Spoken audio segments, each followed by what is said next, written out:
तो स्टार्ट करते हैं हम अपना सेकंड पार्ट एनसीईआरटी क्लास 11 का फर्स्ट चैप्टर। हम अपनी रीडिंग स्पीड बढ़ाएंगे बैंक की तैयारी के लिए या किसी भी कंपटीशन एग्ज़ाम की तैयारी करने के लिए। रीडिंग स्पीड इंग्लिश होना बहुत इम्प्रूव करवाएंगे, होना बहुत ज़रूरी है। तो चलिए स्टार्ट करते हैं अपना सेकंड पार्ट। जिसने फर्स्ट पार्ट नहीं देखा तो पहले प्लीज़ फर्स्ट पार्ट देख लें चैप्टर का। एनसीईआरटी क्लास 6 का फर्स्ट चैप्टर है ये, तो इससे पहले वाला चैप्टर प्लीज़ देख लें, पार्ट देख लें। और अब चलिए शुरू करते हैं सेकंड पार्ट हमारा, finding out about the past. There are several ways of finding out about the past. बहुत सारे तरीके हैं पास्ट को ढूंढने के लिए। One is to search for and read books that were written long ago. पहला तरीका तो यह है कि आप जो बहुत साल पहले लिखी गई किताबें हैं उनको पढ़ें, देखें। These are called manuscripts. इन्हें क्या कहा जाता है? मैन्यूस्क्रिप्ट्स। मैन्यूस्क्रिप्ट्स क्या होती हैं? वैसी बुक्स जो बहुत बहुत साल पहले लिखी गई हों। So these are called manuscripts because they were written by hand. This comes from the Latin word manu meaning hand.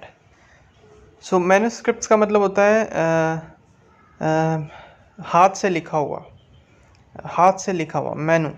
मैनू एक लैटिन वर्ड है जिसका मतलब होता है हैंड। ठीक है, तो आपकी इंग्लिश की वोकैब भी इससे हमें निकल के आ रही है, साथ में आपकी एक जीके भी बढ़ रही है।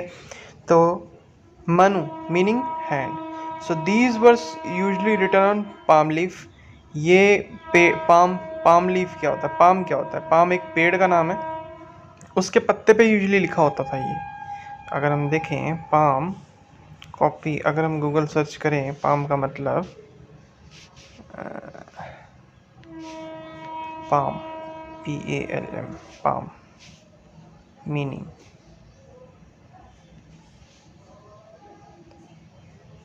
A tall straight type of tree that grows in hot countries. एक सीधा पेड़, लंबा पेड़ जो गर्म कंट्रीज में खासकर मिलता है। तो ये इंडिया में होता था पहले, तो उसमें उस पेड़ में ये लिखा जाता था। और on the specially prepared bark of a tree known as the birch. या फिर एक स्पेशली बार्क क्या होता है, बार्क में हम देख लेते हैं। या फिर एक पेड़ के बार्क में ये बनाया जाता था। Bark meaning bark of tree meaning the tough exterior covering of a woody root or stem, specifically the tissues outside the cambium that include an inner layer especially of secondary phloem and an outer layer of vein. So bark एक पेड़ है, जैसे ये जो दिखाई दे रहा है, पेड़ का जो बाहरी कवरिंग है, बहुत हार्ड कवरिंग होती है, उसको बोलते हैं बार्क। ठीक है, ये है बार्क। ये बाहर का जो छिलका है, ये जो ये देखो बाहर छिलका है। अगर हम इमेजेस में जाएं तो ये है बार्क बाहर, ये है बार्क। बार्क मतलब बाहर का छिलका जो पेड़ का होता है। ठीक है, तो this was usually written on palm leaf, या तो पाम लीफ में लिखा जाता है, और on the specially prepared bark of a tree known as the birch which grows. Bark of a tree known as the birch, तो एक birch tree होता था, उसकी बार्क में लिखते थे विच ग्रोज इन द हिमालयाज, और ये हिमालयाज में ग्रो होता था। तो बर्च एक स्पेशल ट्री होता था। अगर हम इसको कॉपी करके देखें, बर्च ट्री, ये एक ट्री होता था, इस टाइप का पेड़ होता था। ये इमेजेस में अगर हम जाएं, ये इस टाइप का पेड़ होता था, तो इसकी बार्क में लिखा जाता था, है ना।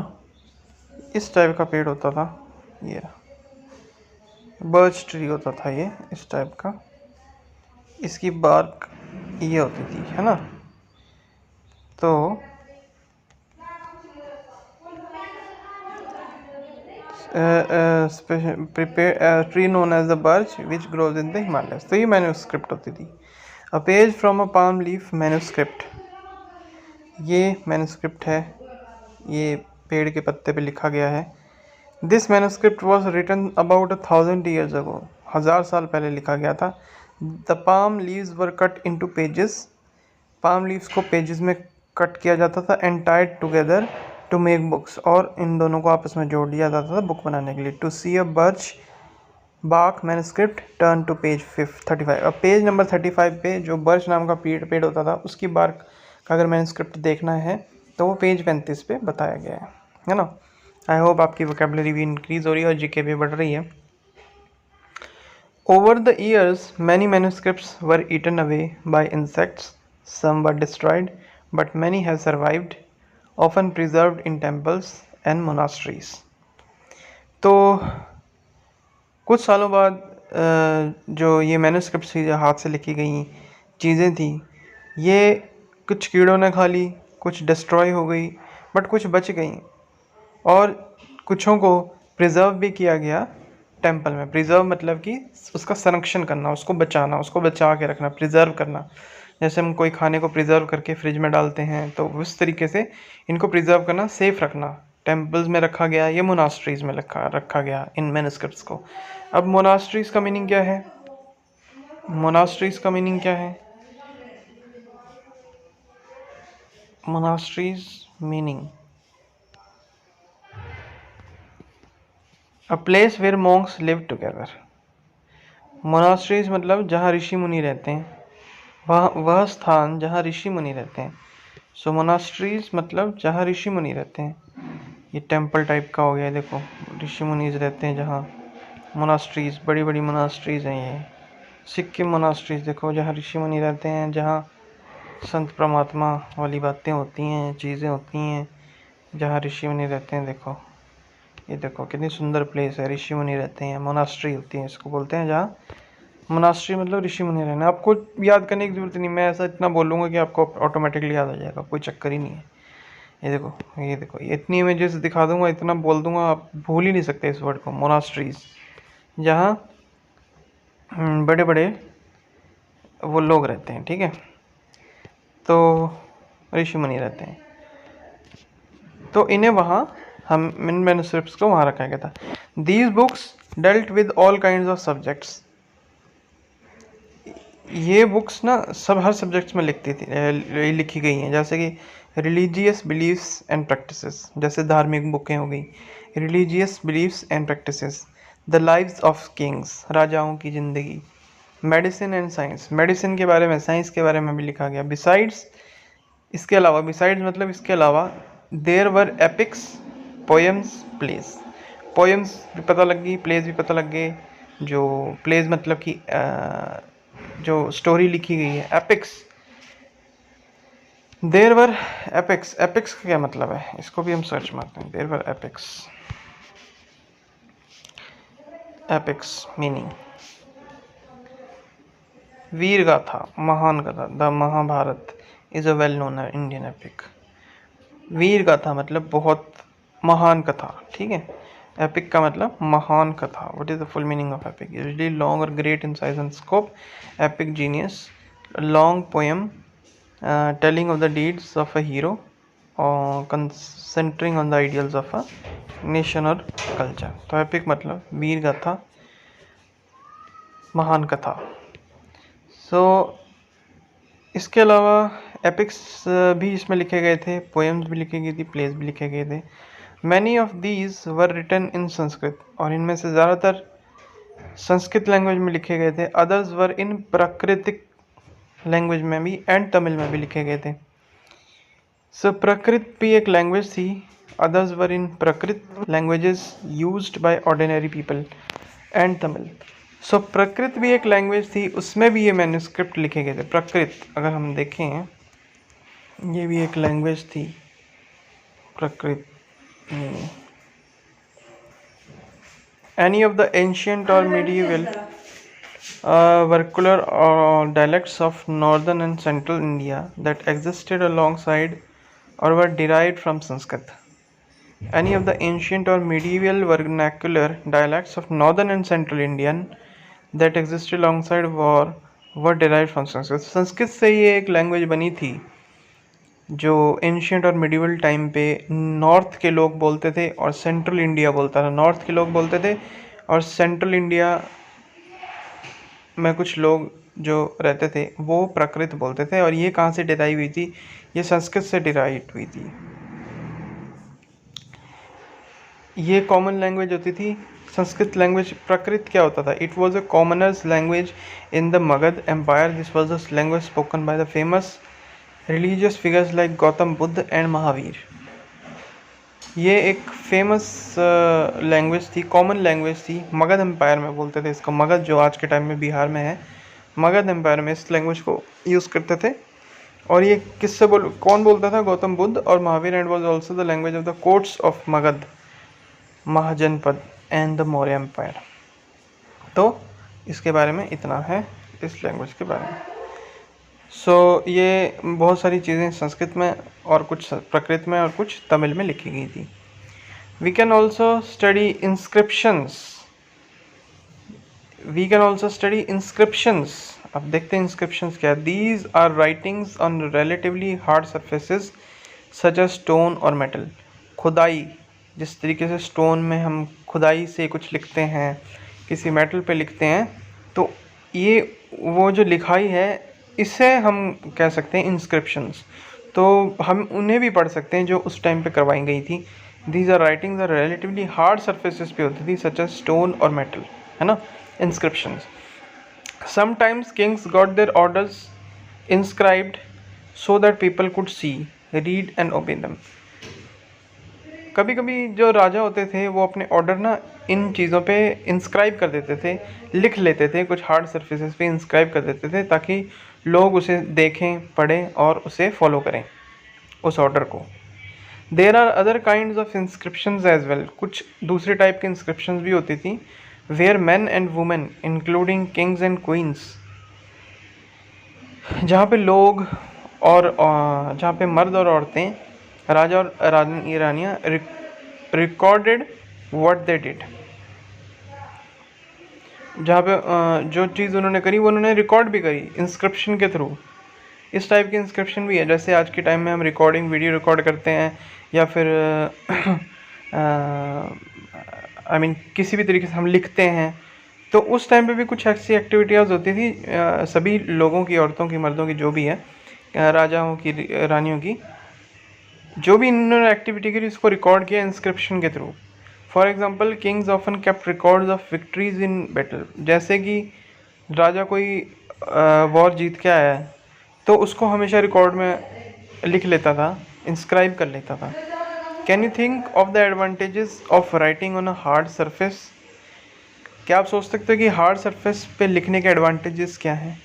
And what could have been the difficulties, और उस पर लिखने की परेशानियाँ क्या हैं? ये इंस्क्रिप्शन है जो आप देख रहे हो NCERT की बुक में छपा हुआ है, ये इंस्क्रिप्शन है। So there were many other things that were made. सो बहुत सारी ऐसी चीज़ें जो बनी थी and use in the past, और पास्ट में यूज हुई थी बहुत तरीके से। Those who study these objects are called archaeologist. जो इन ऑब्जेक्ट्स को पढ़ते हैं, जो पुरानी चीज़ें बनी थी और यूज़ हुई थी पास्ट में, और उन ऑब्जेक्ट्स को पढ़ते हैं। अब एक और आपके लिए वर्ड आ गया, आर्कियोलॉजिस्ट। आर्कियोलॉजिस्ट, ठीक है। लॉजिस्ट मतलब लॉजी मतलब स्टडी, आर्कियोलो मतलब पुरानी चीज़ों को स्टडी, पुरानी चीज़ें, ठीक है। So those who study, study तो लॉजी, ऑल सब्जेक्ट्स हो गए आर्कियोलॉजी, उन्हें हम कहते हैं archaeologist. They study the remains of buildings made of stone and brick, paintings and sculpture. तो जो बिल्डिंगें बच गई, जो पत्थरों से, ईंटों से बनी बिल्डिंगें बच गई, पेंटिंग्स जो कुछ बच गई पुराने टाइम की, उनको ये स्टडी करते हैं, है ना। स्कल्पचर को भी स्टडी करते हैं। स्कल्पचर क्या होता है? एक और वर्ड आ गया आपके लिए, स्कल्पचर का होता है, क्या मीनिंग होता है स्कल्पचर? इसको देखते हैं सर्च करके। Sculpture, sculpture, sculpture meaning the art of making figures or objects from stone, wood, clay etcetera. तो कोई ऐसा आर्ट, मतलब मूर्ति कला, मूर्ति बनाना, पत्थर, लकड़ी, मिट्टी आदि से प्रतिमाओं या वस्तुओं का निर्माण, स्कल्पचर आर्ट हो गया ये। एक तरह से ये आर्ट हो गया, मूर्ति बनाना। अ वर्क और works of art that are made in this way, इस प्रकार की निर्मित मूर्ति या मूर्तियाँ, ठीक है, मूर्तियाँ बनाना। Sculpture to form an image or representation of from solid material such as wood or stone, तो स्टोन या फिर लकड़ी से कोई मूर्ति बनाना। To form into a 3 dimensional art of work. तो हम आप बिल्कुल नहीं रटाएंगे, आप बिल्कुल आप रीड करते जाओ लाइन बाय लाइन, आपकी वो कैब जो है ना ज़बरदस्त हो जाएगी आपको। ये देखो, ये है स्कल्पचर, देखो स्कल्पचर है ये देखो स्कल्पचर है ये है स्कल्पचर, मूर्तियाँ बनाना, ठीक है। चलिए अब आते हैं वापस।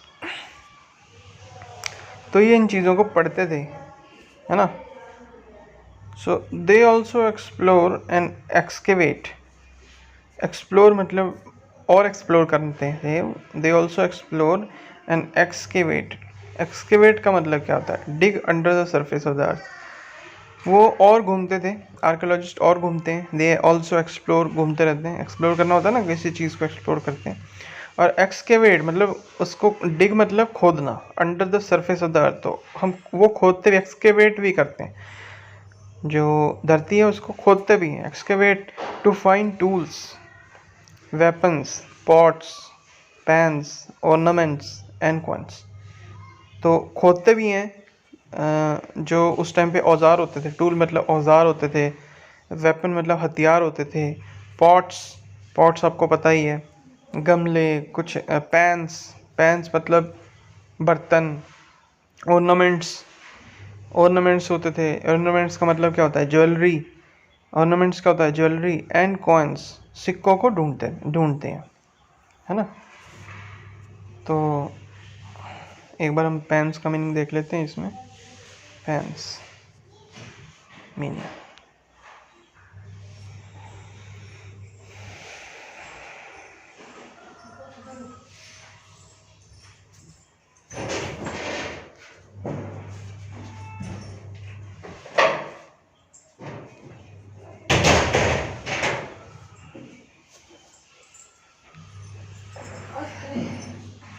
पैन, तो ये बर्तन होते थे, तो ये बर्तन होते थे pan,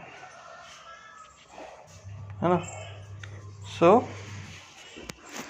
ornaments, ornaments, jewellery and coin, तो ये इन सब चीज़ों को खोद के ढूंढते हैं, एक्सप्लोर करते हैं, तो स्टडी करते हैं। सम ऑफ दीज ऑब्जेक्ट्स में बी मेड ऑफ स्टोन, कुछ ये ऑब्जेक्ट्स पत्थरों से बने होते थे। अदर्स ऑफ बोन, कुछ हड्डियों से बने होते थे, या फिर बेक्ड क्ले या फिर मेटल से। बेक्ड क्ले मतलब क्ले, मिट्टी, है ना। बेक्ड, बेक्ड मतलब पकी हुई मिट्टी। बेक क्या होता है, बेक होता है पकी हुई मिट्टी। अगर हम देखें, सर्च मारें बेक्ड, बेक मीनिंग,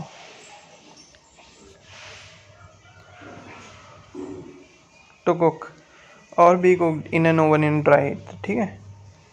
तो पकी हुई मिट्टी या फिर मेटल से। Objects that are made of hard imperishable substances, objects that are made of hard imperishable substances usually survive for a long time। तो जो हार्ड चीज़ों से बने होते थे या फिर इम्पेरिशेबल सब्सटेंसेस से बने होते हैं। सब्सटेंस क्या होता है, सब्सटेंस होता है मटेरियल। सब्सटेंस क्या होता है, सब्सटेंसेस मीनिंग, सब्सटेंस क्या होता है, सॉलिड और लिक्विड मटेरियल। सब्सटेंस मतलब मटेरियल, है ना। इम्पेरिशेबल, इम्पेरिशेबल क्या होता है, imperishable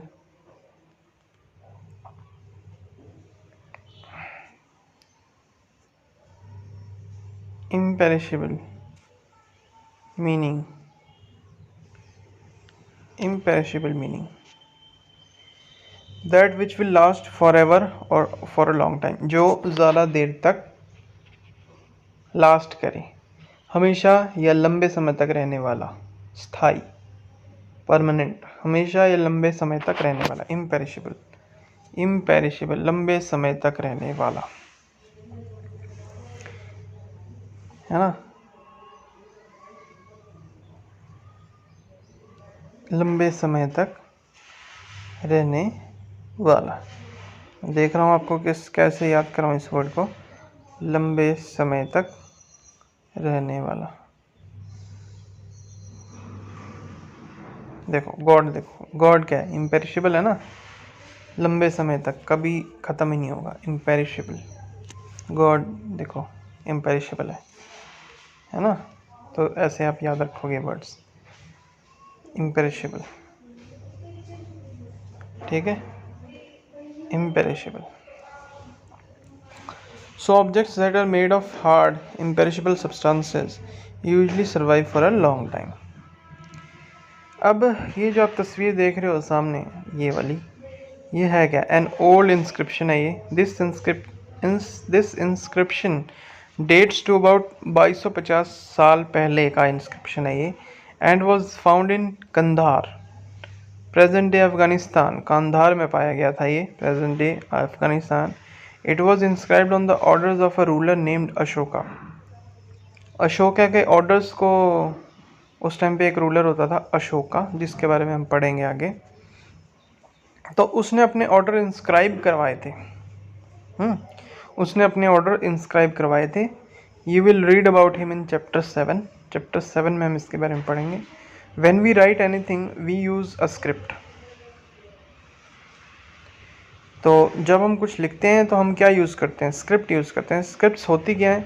scripts consist of letters और साइन। जैसे हम इंग्लिश है तो इंग्लिश के स्क्रिप्ट क्या है? ABCDEFGH, ये लेटर हैं इसके, है ना। तो script consist of letters or signs. When we read what is written or speak we use a language. तो स्क्रिप्ट्स तो अक्षर हो गए या साइन हो गए, लेकिन जब हम उस लिखे हुए को पढ़ते हैं या बोलते हैं तो हम लैंग्वेज यूज़ करते हैं, we use a language. This inscription was inscribed in 2 different scripts. तो ये जो इंस्क्रिप्शन हुआ था, ये वाला, ये 2 डिफरेंट लैंग्वेज में इंस्क्राइब हुआ था, 2 डिफरेंट स्क्रिप्ट्स में लिखा गया था, एंड लैंग्वेज में लिखा गया था। ग्रीक, पहली जो ऊपर टॉप की है वो है ग्रीक, जो नीचे है वो है अरमाइक। ये नीचे ऊपर वाली ग्रीक की थी, नीचे वाली अरमाइक की थी, है ना। Which were used in this area, तो ऊपर ग्रीक और नीचे अरमाइक। तो काफ़ी इंटरेस्टिंग लग रहा है। अब ये हम पॉट भी देख रहे हैं यहाँ पे, और कुछ चीज़ें देख रही हैं, देखते हैं ये है क्या। लेफ्ट में जो है, अ pot from an old city का पॉट है लेफ्ट वाला। तो pots like these were used about 47 years ago, 100 years ago. तो 5000 साल, 4700 साल पहले ये पॉट्स यूज़ किए गए थे। राइट में आप देख रहे हो an old silver coin, silver का कॉइन देख रहे हो, ओल्ड पुराना silver coin. Coins such as this one were in use from about 2500 साल अगो। तो 2500 साल पहले ये ऐसे कॉइन्स यूज़ किए गए थे, 2500 साल पहले। In what ways is the coin different from the ones we use today. तो आप आज के कॉइन्स और इन कॉइन्स में डिफरेंस बता सकते हो देख के? सिल्वर का कॉइन होते थे ये, काफ़ी महंगे होते थे सिल्वर कॉइन। तो आज की डेट में बता सकते हो इसको? तो चलिए अब पढ़ते हैं next. So archaeologist also look for bones, वो हड्डियाँ भी देखते थे, ऑफ एनिमल्स देखते हैं। Archaeologist also look for bones of animals, birds and fish to find out what people ate in the past. तो ये भी देखते थे कि जानवरों की हड्डियाँ, पंछियों की हड्डियाँ, मछलियों की हड्डियाँ, ये जानने के लिए कि लोग उस टाइम पे खाते क्या थे। Plant remains survive far more rarely, plant remains survive far more rarely if seeds of grains or pieces of wood have been burnt, they survive in a charred form. Plant remains survive far more rarely if seeds of grain or pieces of wood have been burnt. तो जो plant के remain होते थे ना, वो survive बहुत ही rarely होते थे, क्योंकि अगर उसकी ग्रेन सीड्स या पीसेस, उसके लकड़ियों के पीसेस जला दिए गए हैं तो वो एक चार्ड फॉर्म में होते हैं। तो जो रिमेन्स क्या होता है? रिमेन्स मतलब कि जो चीज़ बच गई। जैसे पुराने टाइम में रिमेन्स क्या होते थे? जो हमने अभी पढ़ा, बोन्स होती थी रिमेन्स। बिल्डिंग्स, कोई चीज़ दबी हुई मिल जाए, खोद के निकल जाए, तो वो रिमेन्स होते थे। लेकिन जो प्लांट के रिमेन्स थे ना, वो रेयरली सर्वाइव करते थे। सो जैसे कि इफ़ सीड्स ऑफ ग्रेन, जैसे कि ग्रेन मतलब गेहूँ चावल के दाने, ठीक है, गेहूँ चावल के दाने, या फिर कोई लकड़ी का पीस जल गया, तो वो एक सिर्फ जला हुआ ही मिलता था। इन चार्ड मतलब कि एक बुरी तरह जला। The survive in a charred form. Charred मतलब कि बुरी तरह जला हुआ, तो जले हुए फॉर्म में ही मिलेगा।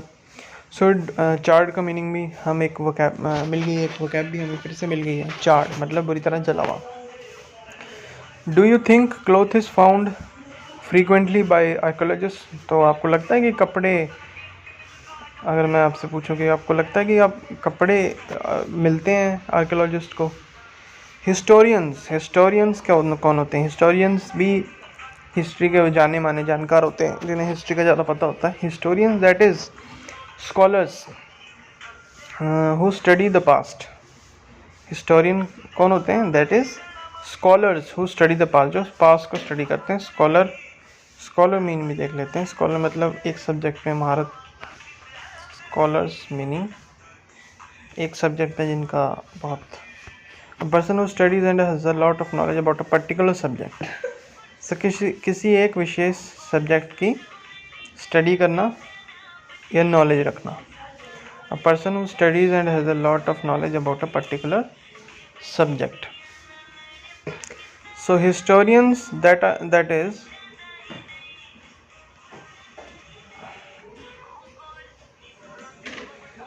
historians, that is scholars who study the past, often use the word source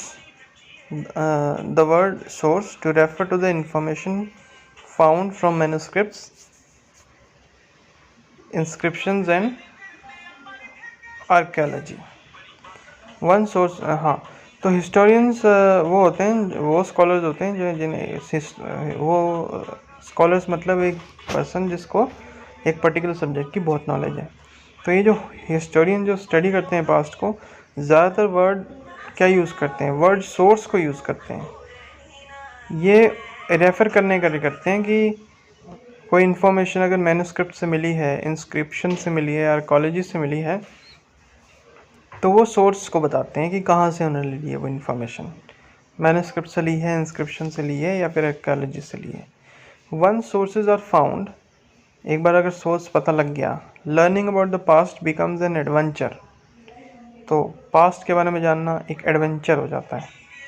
as we reconstructed bit by bit, क्योंकि हम इसे रिकन्स्ट्रक्ट करते हैं, दोबारा से बनाते हैं, pieces by pieces, bit by bit. Bit by bit मतलब पीसीस बाय पीसीस, लिंक करते रहते हैं, तो एडवेंचर हो जाती है। So historians and archaeologists are like detectives.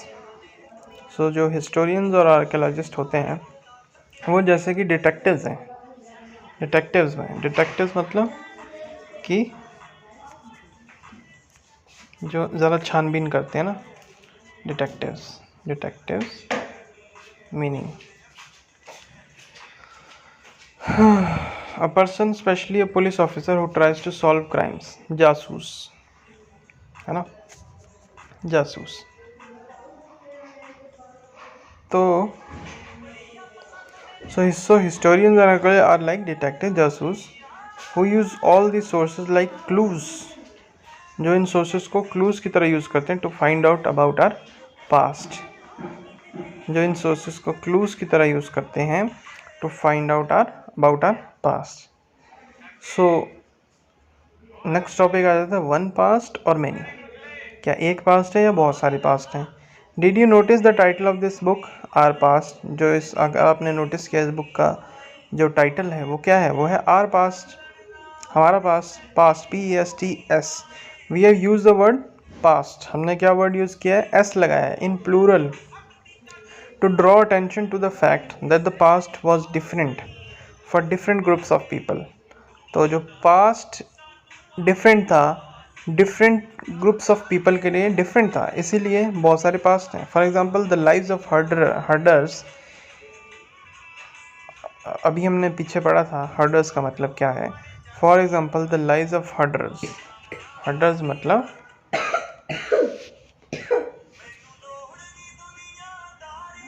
Herders meaning a person who looks after herd, जो पशु पालता है ना, जो पशु पालता है, person who manages breed of rental. तो हर्डर्स क्या होते हैं, जो पशु पालता है ना। तो फॉर एग्जांपल जैसे कि जो इन हर्डर्स और फार्मर्स वर डिफरेंट, इनकी लाइफ डिफरेंट थी from those of Kings and queen's, जो राजा थे और रानियाँ थी उनकी लाइफ डिफरेंट थी, है ना। उन फार्मर्स और हर्डर्स की लाइफ डिफरेंट थी और उन राजा और रानियों की लाइफ डिफरेंट थी। लाइव्स ऑफ मर्चेंट्स, मर्चेंट्स मतलब व्यापारी, merchants were different from those of craft person, craft मतलब चीज़ें बनाने वाले, क्राफ्ट करने वाले, है ना, बनाने वाले मतलब artist, art. The lives of merchants and but different from those of craft person, है ना, जो चीज़ें हाथ से बनाते थे उनकी लाइफ डिफरेंट थी और जो व्यापारी थे उनकी life different, and so on. Also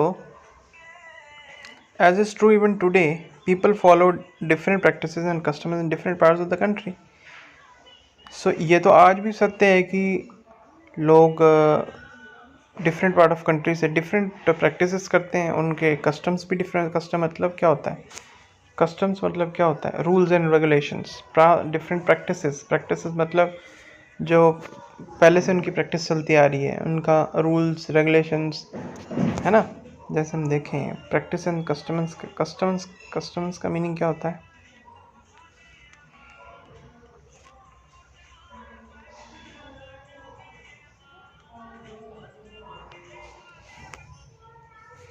custom and practice refers to an unwritten or implied contract term that relates to an unofficial practice within an industry that has become accepted as a norm।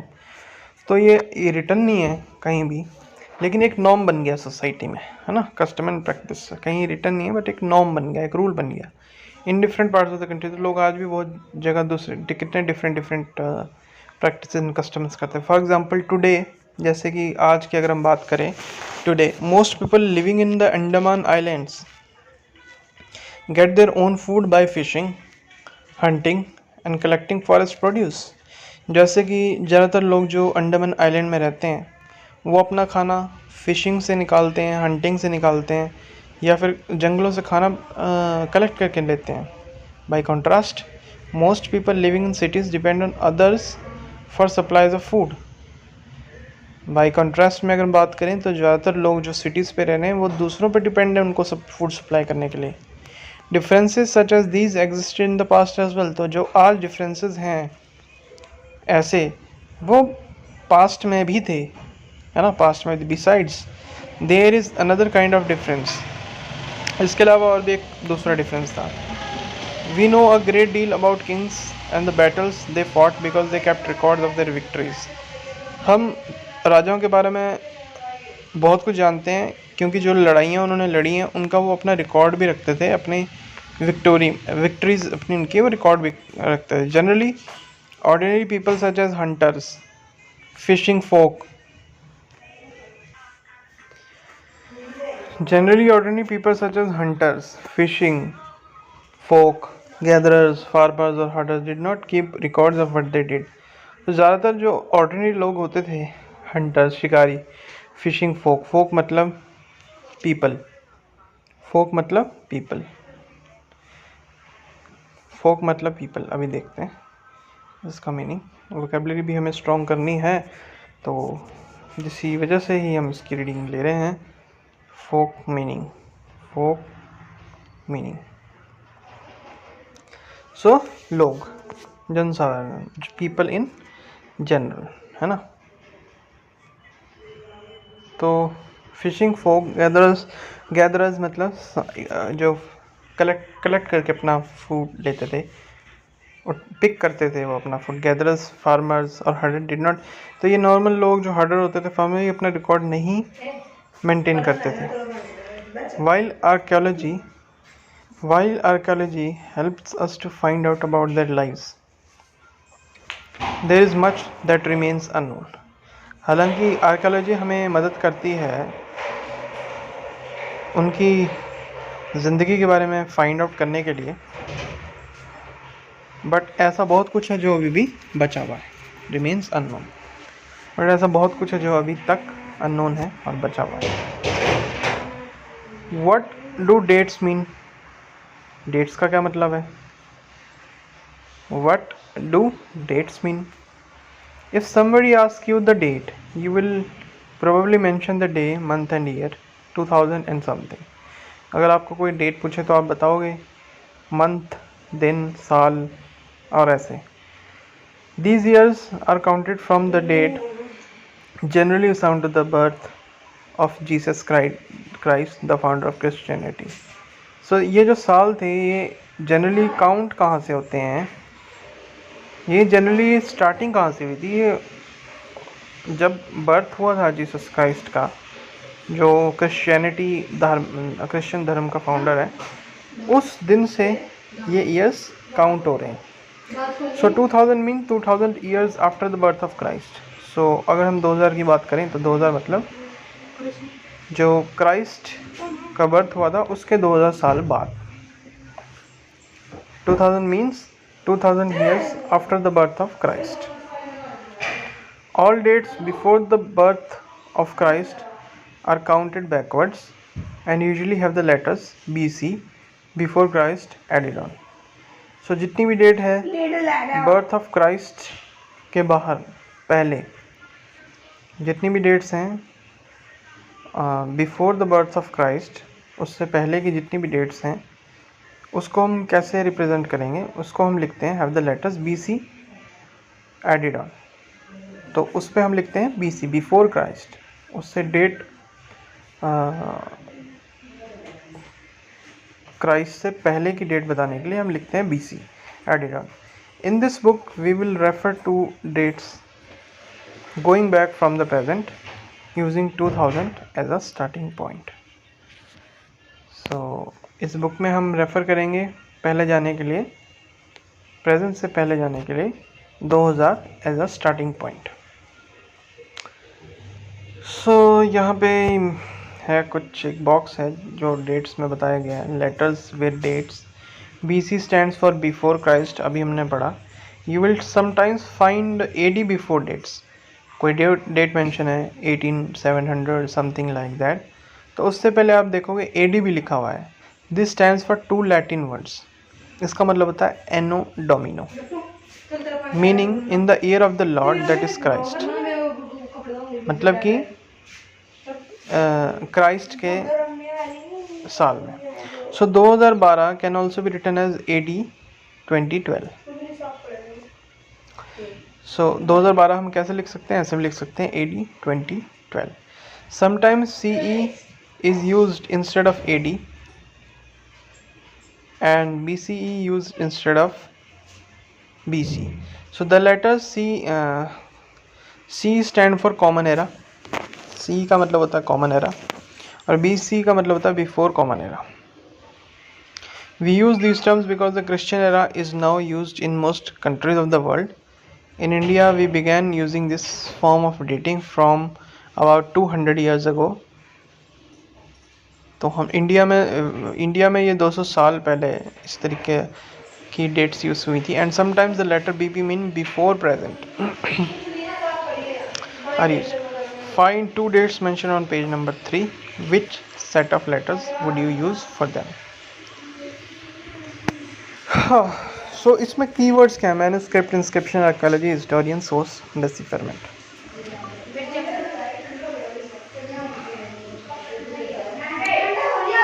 Imagine you have to interview an archaeologist. Prepare a list of 5 questions that you would like to ask him or her. आप imagine करिए कि आप एक archaeologist का interview ले रहे हो, तो ऐसे 5 क्वेश्चंस की लिस्ट बनाओ जो आप उनसे पूछोगे। Let's recall. Match the following. Narmada valley, अभी हमने पढ़ा था। Narmada valley the first big kingdom hunting and gathering cities about 25 years ago.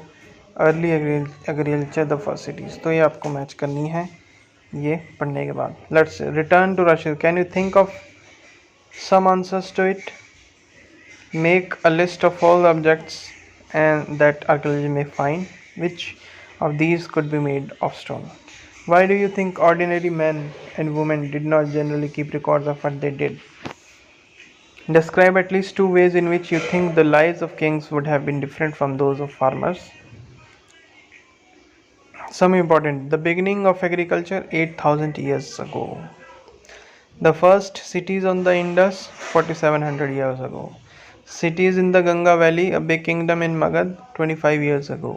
The present about 2000 AD / CE.